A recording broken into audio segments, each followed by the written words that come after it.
तो दोस्तों, doctor stetho health channel में मैं आपका डॉक्टर एक बार फिर से आपका बहुत स्वागत करता हूं। और आज मैं आपको बताऊंगा कि एक डायबिटीज़ का मरीज़ है, वो अपनी दवाइयां भी टाइम पर ले रहा है, सब कुछ कर रहा है, उसके बावजूद जो है उसकी शुगर कंट्रोल में क्यों नहीं हो रही है।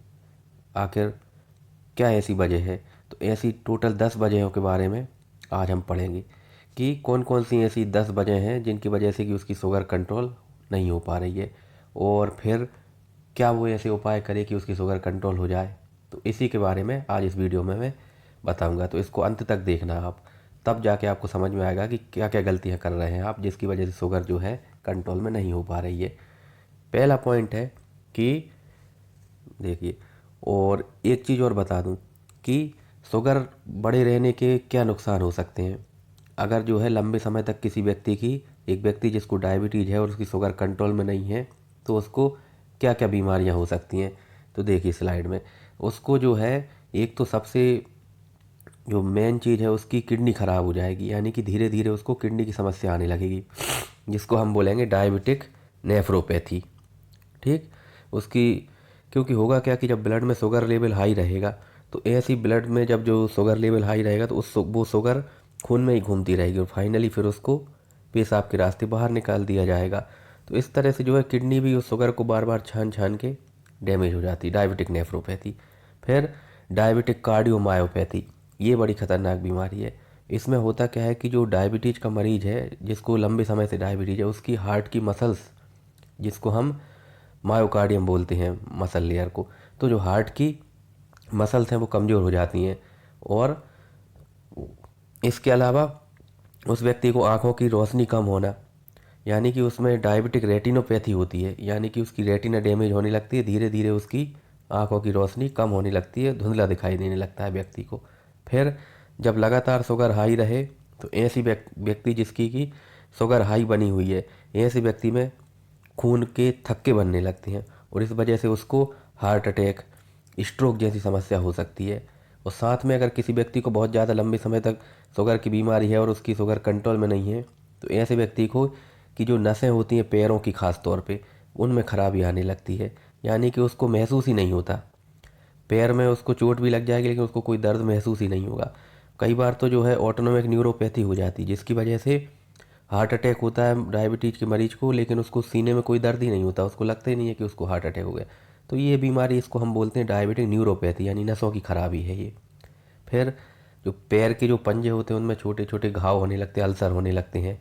और जिस व्यक्ति की शुगर हाई रहती है, उस व्यक्ति को बार बार इन्फेक्शन होते हैं, खासतौर पे जो यूरिनरी ट्रैक्ट इन्फेक्शन है वो बार बार होता है। तो ये सारी समस्याएं ब्लड शुगर लेवल जो है कंट्रोल ना होने के कारण हो सकती हैं। तो ऐसी क्या क्या वजह हैं जिनकी वजह से कि व्यक्ति की शुगर कंट्रोल नहीं हो पा रही है। तो देखते हैं। पहला तो कि वो व्यक्ति अपनी दवाइयाँ समय पर नहीं लेता, भूल जाता है। तो ऐसा व्यक्ति जो है, इसकी शुगर जो है कंट्रोल में नहीं हो पाएगी। दूसरी कि जो है वो दवाइयाँ तो ले रहा है, लेकिन उसने काफ़ी लंबे समय से वो एक ही तरह की दवाइयाँ खा रहा है, और उसने अपनी शुगर भी चेक नहीं करवाई, या फिर चेक भी करवाई है तो उसको अपने डॉक्टर को नहीं दिखाया, अपने पास ही रख ली रिपोर्ट। तो ऐसी स्थिति में भी क्या होगा कि जब वो डॉक्टर को नहीं दिखाएगा तो डॉक्टर को पता नहीं चलेगा कि उसकी शुगर जो है वो कंट्रोल नहीं हो रही है इन टैबलेट से। तो फिर हो सकता है वो डॉक्टर उस जो है वो टैबलेट्स दूसरी लिखे, और साथ में जो है हो सकता है कि अगर उसकी टैबलेट से कंट्रोल नहीं हो रही शुगर, तो उसको इंसुलिन भी दिया जाए, इंसुलिन का इंजेक्शन दिया जाए। और कई बार तो जो मरीज होते हैं वो क्या करते हैं कि इंसुलिन का जो डोज लेते हैं वो पर्याप्त नहीं लेते, यानी कि कम डोज लेते हैं, इस वजह से भी उनकी शुगर बढ़ी हुई रहती है। फिर कई ऐसे मरीज होते हैं जिनमें कि, अब देखिए स्लाइड में, जैसे कि तीसरे नंबर पे एक पॉइंट लिखा हुआ है ह्यूमन इंसुलिन, यानी कई मरीज ऐसे होते हैं जिनको इंसुलिन का इंजेक्शन लेना पड़ रहा है। ऐसे व्यक्ति क्या होते हैं कि जब वो रेगुलर इंसुलिन लेते हैं, जिसको हम इंसुलिन आर बोलते हैं, ऐसे इंसुलिन के वायल पर जो है वो कैपिटल लेटर्स में आर लिखा हुआ रहता है, बड़े अक्षरों में आर लिखा हुआ रहता है, ह्यूमन इंसुलिन, और जैसे हम रेगुलर इंसुलिन भी बोलते हैं। तो ये चूँकि ये जो इंसुलिन है, इसमें कई बार एंटीजेनिक प्रॉपर्टी होती है, यानी कि ये इंसुलिन जब व्यक्ति बार बार लंबे समय तक लेता है तो कई बार इसके खिलाफ में, यानी बॉडी इसको एक बाहर का मटेरियल मानने लगती है और उसके अगेंस्ट में एंटीबॉडीज़ बनने लगती हैं। और ये एंटीबॉडीज़ जब वो व्यक्ति अगली बार इंसुलिन लेगा तो उस इंसुलिन को जो है निष्क्रिय कर देंगी ये एंटीबॉडी। यानी कि वो व्यक्ति इंसुलिन ले रहा है लेकिन उसकी शुगर कंट्रोल में नहीं होगी, क्योंकि वो इंसुलिन जो अंदर लेता है वो इंजेक्शन के द्वारा, उसके खिलाफ में ऑलरेडी एंटीबॉडी बनी हुई है बॉडी में, तो वो एंटीबॉडी जो है उस इंसुलिन को डैमेज कर देंगी ऑलरेडी। तो इस वजह से उसकी व्यक्ति की शुगर जो है वो हाई बनी रहेगी। इंसुलिन बराबर ले रहा है लेकिन शुगर हाई बनी रहेगी। फिर एक व्यक्ति है जो कि मीठा खाता है ज़्यादा, यानी कि उसको कंट्रोल नहीं है अपनी, कुल मिला करके अपनी जीभ पर कंट्रोल नहीं है, और इस वजह से वो बार बार मीठा खा लेता है। और कई बार बोलते हैं, कुछ डॉक्टर सलाह देते हैं कि हाँ फ्रूट्स खा सकते हैं डायबिटीज़ में, जैसे कि एप्पल खा सकते हैं, पपीता खा सकते हैं। तो ये कुछ फ्रूट्स होते हैं, और कुछ फ्रूट्स मना करते हैं कि ये नहीं खाना। लेकिन कई बार क्या होता है, फल के नाम पर मरीज़ क्या करता है कि डॉक्टर साहब ने बोला है कि फल खाना है, तो वो फल खाने लगता है। ख़ासतौर पे ऐसे फल जैसे कि केले, आम, चीकू, अंगूर, ये फल जो हैं इनमें शुगर की मात्रा बहुत ज़्यादा रहती है। तो इनको खाने से भी व्यक्ति जो है वो बाकायदा अपनी दवाइयाँ ले रहा है, लेकिन इसके बावजूद अगर उसकी शुगर कंट्रोल नहीं हो रही तो फिर हो सकता है कि वो जो है कहीं ना कहीं जो है वो परहेज़ ठीक से नहीं कर रहा है। फिर कई बार ज़्यादा मात्रा में फल खाने से भी जो है वो शुगर लेवल बढ़ जाता है। फिर एक बड़ी समस्या जो है, कई बार व्यक्ति जो है, एक अभी 5वां पॉइंट आप देख रहे हैं, इमोशनल स्ट्रेस। यानी कि व्यक्ति को अगर किसी चीज़ की चिंता है, बहुत ज़्यादा चिंता हो रही है, इमोशनल स्ट्रेस, तो ऐसी स्थिति में जब बॉडी में जब बहुत ज़्यादा स्ट्रेस में होती है, यानी कि बहुत ज़्यादा व्यक्ति जो है वो चिंता करता है, तो उसकी बॉडी में जो है कुछ हार्मोन्स निकलते हैं जिनको हम ग्लूकोकॉर्टिकॉइड्स बोलते हैं। ये हार्मोन्स हमारी एड्रिनल ग्लैंड जो कि किडनी के ऊपर होती है, छोटी सी ग्लैंड, उसके कॉर्टेक्स वाले हिस्से से निकलते हैं, और जिन्हें हम ग्लूकोकॉर्टिकॉइड्स बोलते हैं, खासतौर पे कॉर्टिसोल। तो ये कॉर्टिसोल हार्मोन जब रिलीज़ होगा टेंशन के समय, जब व्यक्ति ज़्यादा टेंशन में होगा, तो ऐसी स्थिति में ये कॉर्टिसोल हार्मोन रिलीज़ होगा, और ये क्या करता है कि ब्लड में शुगर लेवल को बढ़ा देता है। तो इस तरह से भी ब्लड में शुगर लेवल हाई रहती है ऐसे व्यक्ति की, जो कि खासतौर पे ज़्यादा चिंता करता है। तो कुल मिलाकर ये चिंता जो है चिता के समान होती है, इसलिए चिंता नहीं करनी चाहिए ऐसे व्यक्ति।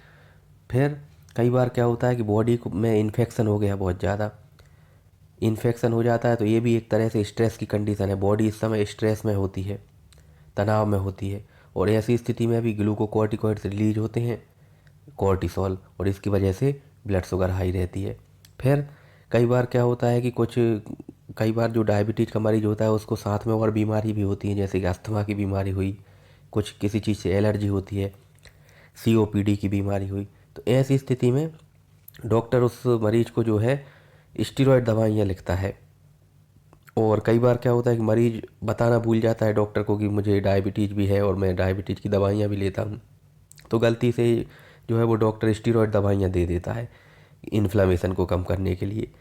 तो इस वजह से क्या होता है कि जो स्टीरॉयड दवाइयाँ जो रहती हैं ये भी क्या करती हैं, शुगर लेवल को बढ़ा देती हैं। और क्योंकि इनके अंदर जो है, अब जैसे कि स्टीरॉयड दवाइयाँ डेक्सामेथासोन, प्रेडनिसोलोन, मिथाइल प्रेडनिसोलोन, डिफ्लेज़ाकोड, ये सारी दवाइयाँ जो हैं इनके अंदर ग्लूकोकॉर्टिकॉइड एक्टिविटी होती है, यानी कि कॉर्टिसोल की तरह। तो ये ग्लूकोकॉर्टिकॉइड एक्टिविटी होती है और इस तरह से ये शुगर लेवल को बढ़ा देती हैं। तो अभी कोविड के समय तो जब बॉडी में बहुत ज़्यादा इन्फ्लामेशन होती थी किसी व्यक्ति के, सीआरपी बहुत ज़्यादा बढ़ा हुआ आता था, बहुत ज़्यादा इन्फ्लामेशन है लंग्स में, तो ऐसी स्थिति में उस व्यक्ति को स्टीरॉयड दवाइयाँ दी जाती थी। तो अभी कोविड में देखने को क्या मिला कि ऐसे व्यक्ति की शुगर हाई हो गई, बहुत ज़्यादा हाई हो गई, और शुगर हाई रही, और अगर उसको इंसुलिन का डोज उस समय एडजस्ट नहीं किया कई बार, और कई तो इस वजह, और अगर उसने मरीज ने साफ़ सफाई से नहीं रखी, यानी कि जो मुंह की, माउथ की, नोज़ की, ये पूरी जो सफाई रखना थी वो नहीं रखा, तो ऐसे व्यक्तियों में जो है ब्लैक फंगस के, म्यूकरमाइकोसिस के केस भी काफ़ी देखने को मिले। तो ये सब इसी वजह से थे कि जो स्टीरॉयड दवाइयाँ दी गई, मतलब जहाँ ज़रूरी नहीं है वहाँ भी उनका बेतहाशा इस्तेमाल हुआ, तो इस वजह से शुगर हाई रही। और जब शुगर हाई रही तो ऐसी स्थिति में इम्यूनिटी वीक हो जाती है, तो उस वजह से फंगल इन्फेक्शन होने का खतरा बढ़ जाता है जब भी कभी इम्यूनिटी कमज़ोर होती है, तो इस वजह से भी है। तो स्टीरॉयड दवाइयाँ लेने से भी शुगर का लेवल बढ़ जाता है। फिर कई लोग होते हैं जो कि सीडेंट्री लाइफ स्टाइल जीते हैं, यानी कि बैठे बैठे वाला काम करते हैं, यानी कि ज़्यादा घर से बाहर नहीं जाते, ज़्यादा पैदल नहीं चलते, बस बैठने वाला काम है। और आजकल तो ये इंस्टा, व्हाट्सएप, फेसबुक, इसमें लगे रहते हैं।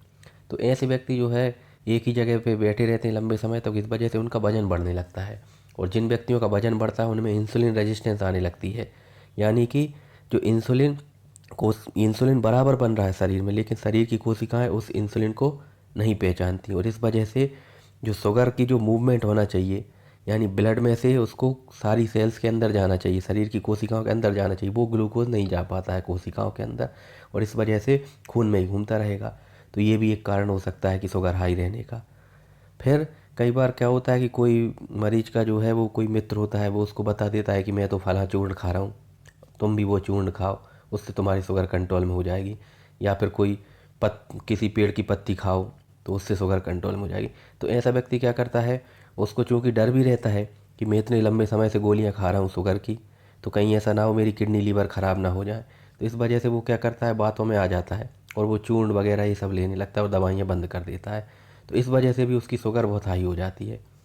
हालांकि उसको ये बात समझना चाहिए कि ये गोलियां जो हैं कई बार तुम्हारी 40-40 साल तक खाते रहने का भी कोई समस्या नहीं होती किडनी लीवर की, लेकिन अगर वो व्यक्ति जिसकी इतनी हाई शुगर रहती है और अब वो गोलियां बंद कर देगा तो ज़रूर उसकी किडनी और लीवर ख़राब हो जाएंगे। तो इसलिए बिल्कुल गोली समय पर लेना होती है।